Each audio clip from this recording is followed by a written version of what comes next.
Hello दोस्तों, आपका स्वागत है गोल्डन फ्यूचर प्लेटफॉर्म में। आज 14 दिसंबर 2022 है और मैं आप लोग के लिए 10 इंपॉर्टेंट करंट अफेयर का क्वेश्चन लेके आई हूँ जो आपके आने वाले एग्जाम के लिए बहुत ही ज़्यादा इंपॉर्टेंट रहेगा। अगर आप लोग मेरे चैनल पे नए हो तो चैनल को सब्सक्राइब कर लेना और बेल आइकन दबाना मत भूलना, जिससे कि आप लोग को मेरे आने वाले करंट अफेयर वीडियोज़ की नोटिफिकेशन मिल जाए और आपका एक भी इंपॉर्टेंट वीडियोज़ मिस ना होने पाए। आज का हमारा पहला क्वेश्चन है, फोर्ब्स द्वारा जारी दुनिया की 100 सबसे शक्तिशाली महिलाओं की लिस्ट में निर्मला सीतारमण किस स्थान पर रही हैं? इसका सही आंसर है ऑप्शन बी, 36वें स्थान पर। दुनिया की 100 सबसे शक्तिशाली महिलाओं की लिस्ट में निर्मला सीतारमण 36वें स्थान पर रही हैं। इंपॉर्टेंट पॉइंट से देख लेते हैं हम लोग। फोर्ब्स ने दुनिया की 100 सबसे शक्तिशाली महिलाओं की वार्षिक सूची जारी कर दी है, जिसमें भारत की 6 महिलाओं को शामिल किया गया है। इसमें वित्त मंत्री निर्मला सीतारमण सहित बायोकॉन की कार्यकारी अध्यक्ष किरण मजूमदार शॉ, एचसीएल टेक की चेयरपर्सन रोशनी नादर मल्होत्रा और नायका की सीईओ फाल्गुनी नायर शामिल हैं। फोर्ब्स द्वारा जारी लिस्ट में निर्मला सीतारमण 36वें स्थान पर रहीं। वहीं एचसीएल टेक की चेयरपर्सन रोशनी नादर मल्होत्रा इस साल लिस्ट में 53वें स्थान पर रही हैं। हमारा अगला क्वेश्चन है, हाल ही में table tennis federation of India की नई अध्यक्ष कौन चुनी गई हैं? इसका सही आंसर है ऑप्शन बी, मेघना Ahlawat table tennis federation of India की नई अध्यक्ष चुनी गई हैं। इंपॉर्टेंट पॉइंट से देख लेते हैं हम लोग। हाल ही में मेघना अहलावत को table tennis federation of India यानी टीटीएफआई का नया प्रेसिडेंट चुना गया है। मेघना अहलावत पूर्व अध्यक्ष दुष्यंत चौटाला की पत्नी है। दिल्ली हाई कोर्ट ने पिछले कार्यकारी बोर्ड को सस्पेंड कर दिया था। मेघना टीटीएफआई की पहली महिला प्रेसिडेंट भी बन गई हैं, ये आप लोग को याद रखना है। हमारा अगला क्वेश्चन है, हाल ही में जम्मू कश्मीर उच्च न्यायालय का कार्यवाहक मुख्य न्यायाधीश किसे नियुक्त किया गया है? इसका सही आंसर है ऑप्शन बी, ताशी रावस्तान को जम्मू कश्मीर उच्च न्यायालय का कार्यवाहक मुख्य न्यायाधीश नियुक्त किया गया है। इंपॉर्टेंट पॉइंट से देख लेते हैं हम लोग। न्यायमूर्ति ताशी रावस्तान को जम्मू कश्मीर और लद्दाख के उच्च न्यायालय का कार्यवाहक मुख्य न्यायाधीश नियुक्त किया गया। भारत के राष्ट्रपति ने जम्मू कश्मीर और लद्दाख के उच्च न्यायालय के वरिष्ठतम न्यायाधीश न्यायमूर्ति तासीर अबस्तान को 8 दिसंबर से उच्च न्यायालय के मुख्य न्यायाधीश के कार्यालय के कर्तव्यों का पालन करने के लिए नियुक्त किया गया है। हमारा अगला क्वेश्चन है, हाल ही में आर्ट एंड कैपिटल द्वारा जारी दुनिया के सबसे मजबूत पासपोर्ट की लिस्ट में कौन टॉप पर रहा है? इसका सही आंसर है option B, UAE art and capital द्वारा जारी दुनिया की सबसे मजबूत पासपोर्ट की लिस्ट में टॉप पर रहा है। इंपॉर्टेंट पॉइंट से देख लेते हैं हम लोग। दुनिया के सबसे पावरफुल पासपोर्ट की सूची में भारत 69वें स्थान पर है, जबकि 2022 के लिए पासपोर्ट की रेटिंग में पहले स्थान पर रहने यूएई रहा है। आर्ट एंड कैपिटल द्वारा प्रकाशित पासपोर्ट इंडेक्स 2022 दुनिया के सबसे पावरफुल और सबसे कमजोर पासपोर्ट की रैंकिंग है और यह आपको बताता है कि आप कितने देशों में बिना वीजा के प्रवेश कर सकते हैं। हमारा अगला क्वेश्चन है, हाल ही में किसे ऑस्ट्रेलिया में प्रधानमंत्री पुरस्कार मिला है? इसका सही आंसर है ऑप्शन ए, वीना नायर को ऑस्ट्रेलिया में प्रधानमंत्री पुरस्कार मिला है। इंपॉर्टेंट पॉइंट से देख लेते हैं हम लोग। ऑस्ट्रेलिया में भारतीय मूल की विज्ञान शिक्षिका वीना नायर को माध्यमिक विद्यालयों में विज्ञान शिक्षण में उत्कृष्टता के लिए 2022 का प्रधानमंत्री पुरस्कार मिला है।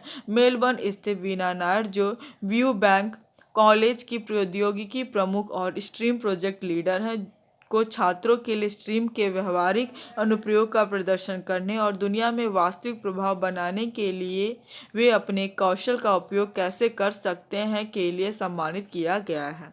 हमारा अगला क्वेश्चन है, हाल ही में 9वीं विश्व आयुर्वेद कांग्रेस और आरोग्य एक्सपो 2022 का उद्घाटन कहाँ हुआ है? इसका सही आंसर ऑप्शन बी, गोवा राज्य में 9वीं विश्व आयुर्वेद कांग्रेस और आरोग्य एक्सपो 2022 का उद्घाटन हुआ है। इंपॉर्टेंट पॉइंट से देख लेते हैं हम लोग। 9वीं विश्व आयुर्वेद कांग्रेस और आरोग्य एक्सपो 2022 का आयोजन 8 दिसंबर से 11 दिसंबर तक गोवा में किया जा रहा है, जिसका उद्देश्य आयुर्वेद क्षेत्र को मजबूत करने, इसके भविष्य की कल्पना करने और आयुर्वेद वाणिज्य को बढ़ावा देने के लिए पेशेवरों तथा उपभोक्ताओं के बीच बातचीत की सुविधा के लिए नेटवर्किंग और ज्ञान आदान प्रदान करने के लिए उद्योग के अग्रदूतों, चिकित्सकों, पारंपरिक वैद्यों, शिक्षाविदों, छात्रों, दवा निर्माताओं, औषधि पौधा उत्पादकों और विपणन रणनीतिकारों सहित सभी हितधारकों के लिए एक वैश्विक मंच प्रदान करना है। हमारा अगला क्वेश्चन है, हाल ही में किस बैंक ने वित्तीय सुरक्षा पर ईएजी पुरस्कार जीता है? इसका सही आंसर है option C, bank of Baroda ने वित्तीय सुरक्षा पर ईएजी पुरस्कार जीता है। इंपॉर्टेंट पॉइंट से देख लेते हैं हम लोग। राज्य के स्वामित्व वाले बैंक ऑफ बड़ौदा ने 6 दिसंबर 2022 को एक विज्ञप्ति में कहा कि उसने 10 अक्टूबर 2022 को सोची, रूस में आयोजित वित्तीय सुरक्षा के अंतर्राष्ट्रीय ओलंपियाड में ईएजी पुरस्कार प्राप्त किया है। मनी लॉन्ड्रिंग और आतंकवाद का मुकाबला करने वाला यूरेशियन समूह यानी ईएजी का एक एफएटीएफ प्रकार का क्षेत्रीय है जिसमें भारत सहित 9 सदस्य शामिल हैं। फाइनेंशियल एक्शन टास्क फोर्स वैश्विक एंटी मनी लॉन्ड्रिंग और एंटी टेररिस्ट फाइनेंसिंग बॉडी है। हमारा अगला क्वेश्चन है, हाल ही में किसने वाराणसी में यूनिवर्सल कवरेज डे 2022 का उद्घाटन किया है? इसका सही आंसर है ऑप्शन बी, आनंदीबेन पटेल ने वाराणसी में यूनिवर्सल कवरेज डे 2022 का उद्घाटन किया है। इंपॉर्टेंट पॉइंट से देख लेते हैं हम लोग। 12 दिसंबर को मनाए जाने वाले अंतर्राष्ट्रीय सार्वभौमिक स्वास्थ्य कवरेज दिवस के अग्रदूत के रूप में केंद्रीय स्वास्थ्य और परिवार कल्याण मंत्रालय 10 और 11 दिसंबर 2022 को वाराणसी उत्तर प्रदेश में 2 दिवसीय सम्मेलन सार्वभौमिक कवरेज दिवस यानी यूएससी 2022 आयोजित कर रहा है। इस कार्यक्रम में सभी राज्यों के स्वास्थ्य मंत्रियों के भाग लेने की उम्मीद है। वाराणसी कार्यक्रम का उद्घाटन उत्तर प्रदेश के राज्यपाल आनंदीबेन पटेल, केंद्रीय स्वास्थ्य और परिवार कल्याण मंत्री डॉक्टर मनसुख मंडाविया और उत्तर प्रदेश के मुख्यमंत्री योगी आदित्यनाथ की उपस्थिति में करेंगे। हमारा अगला क्वेश्चन है, हाल ही में किस राज्य सरकार ने नौकरियों के लिए नया एआई आधारित कौशल पोर्टल तैयार किया है? इसका सही आंसर है ऑप्शन सी, कर्नाटक राज्य सरकार ने नौकरियों के लिए एआई आधारित कौशल पोर्टल तैयार किया है। इंपॉर्टेंट पॉइंट्स देख लेते हैं हम लोग। रोजगार के अवसरों को बढ़ावा देने के अपने प्रयासों के तहत कर्नाटक ने एक एआई संचालित पोर्टल स्थापित किया है जो छात्रों, उद्योगों, शैक्षणिक संस्थानों और प्रशिक्षकों के लिए एक व्यापक बाजार के रूप में कार्य करेगा और कई तरीकों से सहयोग करेगा।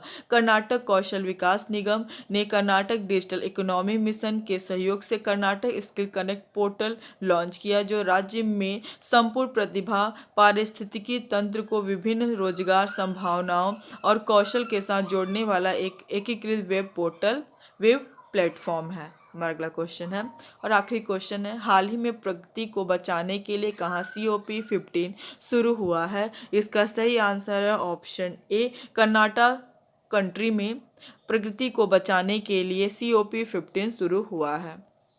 इंपॉर्टेंट पॉइंट से देख लेते हैं हम लोग। कनाडा के मॉन्ट्रियल शहर में लगभग 2 सप्ताह चलने वाला जैव विविधता पर सम्मेलन यानी COP15 शुरू हुआ। सम्मेलन में भारत सहित 196 देशों के करीब 20,000 प्रतिनिधि हिस्सा ले रहे हैं। प्रतिभागियों में मंत्री, वरिष्ठ अधिकारी, पर्यावरण विशेषज्ञ, संगठन के पदाधिकारी शामिल हैं। सम्मेलन में प्रकृति को हो रहे नुकसान को रोकने हेतु कार्य योजना बनाने का विचार होगा। इस कार्य योजना को 2030 तक पूरा करने के लिए समझौता होगा। हमारा कल का जवाब है, हाल ही में किसे ONGC के नए अध्यक्ष के रूप में चुना गया है?